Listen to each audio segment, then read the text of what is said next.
পৃথিবী সদৃশ আর কোনো গ্রহের অস্তিত্ব মহাবিশ্ব বা কোনোখানে আছে কিনা এমন গবেষণা বহুদিনের।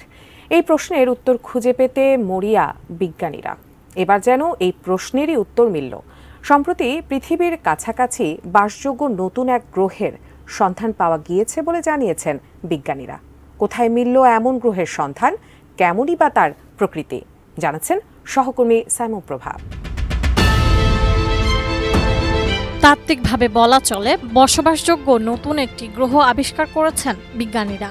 23 মে দ্য অ্যাস্ট্রোফিজিক্যাল জার্নাল লেটার্স এবং রয়্যাল অ্যাস্ট্রোনমিক্যাল সোসাইটির মাসিক বিজ্ঞপ্তিতে এই নতুন গ্রহ সম্পর্কে চমকপ্রদ নানা তথ্য প্রকাশ করা হয়েছে। বিজ্ঞানীদের দুটি দল একসঙ্গে এই গ্রহটি আবিষ্কার করেছে বলে জানা গেছে।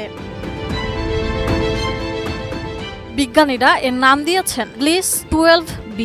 এটি আকারে পৃথিবীর চেয়ে ছোট, কিন্তু শুক্র গ্রহের চেয়ে বড়। প্রায় 40 আলোকবর্ষ দূরে একটি ছোট তারাকে প্রদক্ষিণ করছে নতুন আবিষ্কৃত গ্রহটি।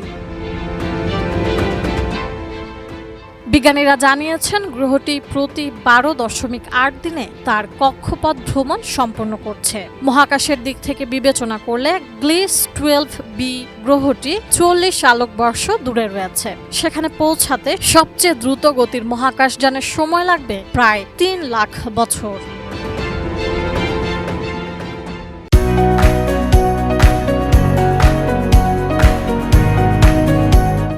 যেহেতু এই নক্ষত্রটি সূর্যের চেয়ে অনেক ছোট, তাই গ্লিস 12b এখন বাসযোগ্য অঞ্চলের মধ্যে পড়ে।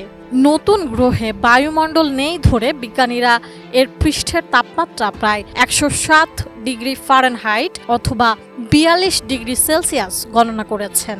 টোকিওর অ্যাস্ট্রোবায়োলজি সেন্টারের প্রকল্প সহকারী অধ্যাপক এবং গবেষণা দলের সহনেতা মাসাউকি কুজুহারা বলেন, তারা এখন পর্যন্ত সবচেয়ে কাছের নাতিশীতোষ্ণ ও পৃথিবী আকারের গ্রহ খুঁজে পেয়েছেন।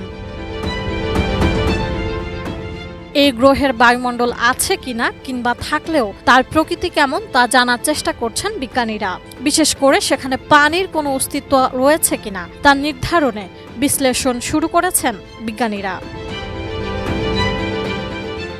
জানা গেছে গ্রহটির আকৃতি প্রায় পৃথিবীর সমান। বিজ্ঞানীরা বলছেন এই গ্রহে মানুষের পক্ষে বেঁচে থাকা তাত্ত্বিকভাবে সম্ভব। সাইমন প্রভা, এটিএন নিউজ।